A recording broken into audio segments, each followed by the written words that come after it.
Hi everyone, I'm Brandon Hodnett. And I'm Kyle Condor. You're tuned into the Garnet Sports Network as we take a look back at arguably the best year in Swarthmore Athletics history. And because it was so great, we've taken the top moments and split them up into two videos. In part one, we're reviewing the remarkable fall and winter seasons of 2017-18. Let's jump right into it. In Garnet Field Hockey's first home game of the season, they defeated Stockton 1-0 in a shootout after 100 minutes of scoreless play.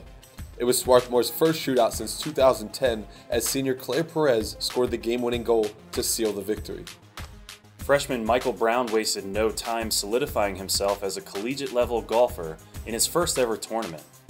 He earned first place of 82 competitors at the Swarthmore Newman Invitational with a score of 68, which was 3 strokes under par and 4 strokes ahead of the next best golfer. His performance helped the Garnet to a tournament win. Garnet Field Hockey had yet another shootout just 17 days after their first one.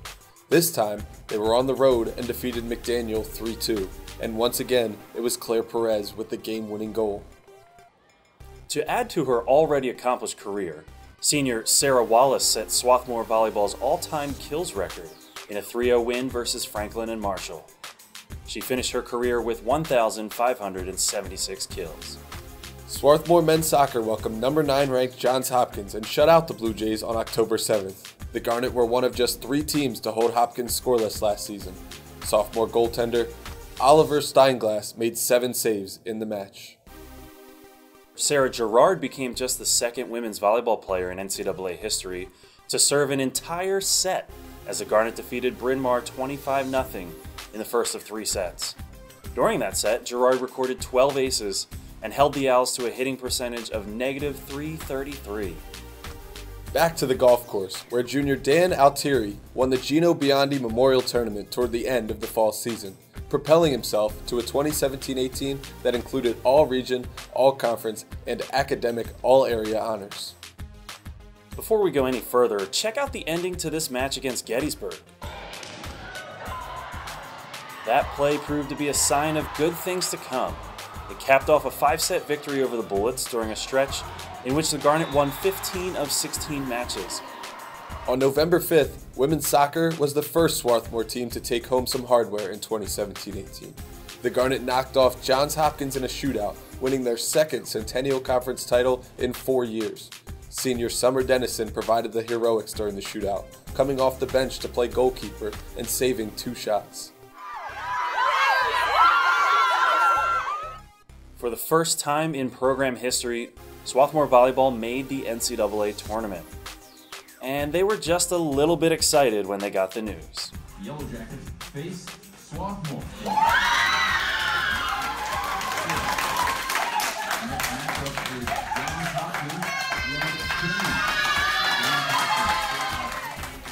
Senior Katie Doherty provided more late-game heroics for women's soccer. In the first round of the NCAA tournament, Doherty netted the game winner in double overtime to give the Garnet a 1-0 victory over Susquehanna. Swarthmore made the second round of the tournament for the 3rd year in a row. The Garnet were ranked as high as 6th in the country during the 2017 season and finished with a 15-4-2 record. On that same day, volleyball won its first regional title ever, beating Johns Hopkins in 5 sets. SWAT trailed in the 5th set but rallied for 8 straight points and took the match. Honorable mention All-American Mara Denbravin had 15 kills in the win and earned tournament MVP recognition. Swarthmore made the Elite 8 for the first time in program history and ended their season with 24 wins and 8 losses. After the fall season came to a close, women's soccer junior Marin McCoy learned that she had been named a second-team All-American for the 2nd time in her career. In 2017, she scored a school record 48 points on 18 goals and 12 assists.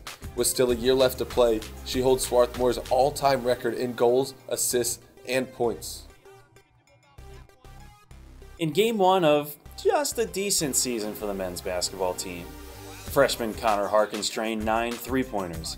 That's right, in his first collegiate game, Harkins scored 27 points to lead Swarthmore in its highest scoring game of the season, a 111-89 victory over Hood. Let's fast forward in the men's basketball team's run to just after the holiday season, when the Garnet knocked off the number 2 team in the country in Middlebury College by a score of 91-75. It was the first time in the history of Swarthmore men's basketball that they defeated a nationally ranked opponent. And spoiler alert, they beat 2 more later in the season. And now we take you to Ware Pool, where for the first time since the 1983-84 season, Swarthmore women's swimming defeated Gettysburg in a dual meet. On senior day, Maggie Eberts took first place in a pair of events, while sophomore Claire Cushing and freshman Hannah Klutzer did their upperclassmen a favor by winning 2 events as well. The men's swimming team also provided us with a memorable moment just a week later, completing an undefeated 6-0 season against Centennial Conference opponents. The last time the Garnet did that was 2007. In a nail-biter with Haverford on Valentine's Day, freshman Kendall Tribune crossed half court and launched a deep three-pointer to beat the third quarter buzzer and give the Garnet the lead against the regionally ranked Fords. Among 6 Garnet men's swimmers to earn first-team All-Centennial Conference recognition, freshman Alec Menser was named the top rookie at the conference meet. His 5 gold medals headlined Swarthmore's performance. He won the 200 and 500-yard freestyles, the 200 fly, and was part of the winning 400 and 800 medley relay teams.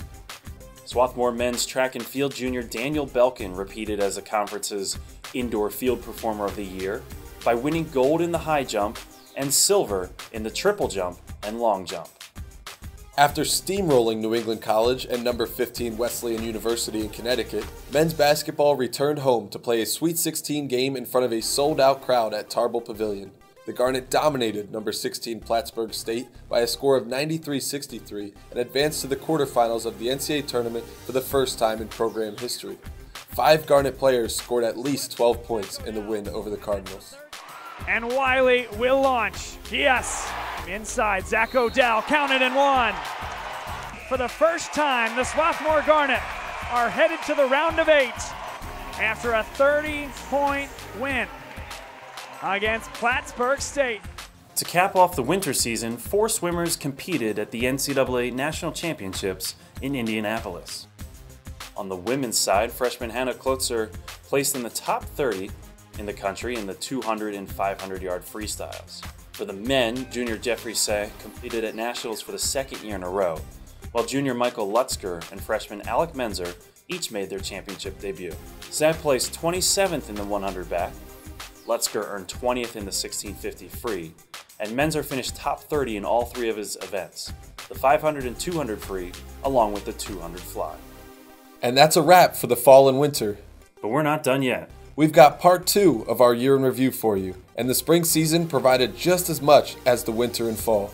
Remember, subscribe to our Swarthmore Athletics YouTube channel and follow us on Twitter, Instagram, and Facebook at SWAT Athletics to see all of the 2017-18 Swarthmore Athletics Year in Review.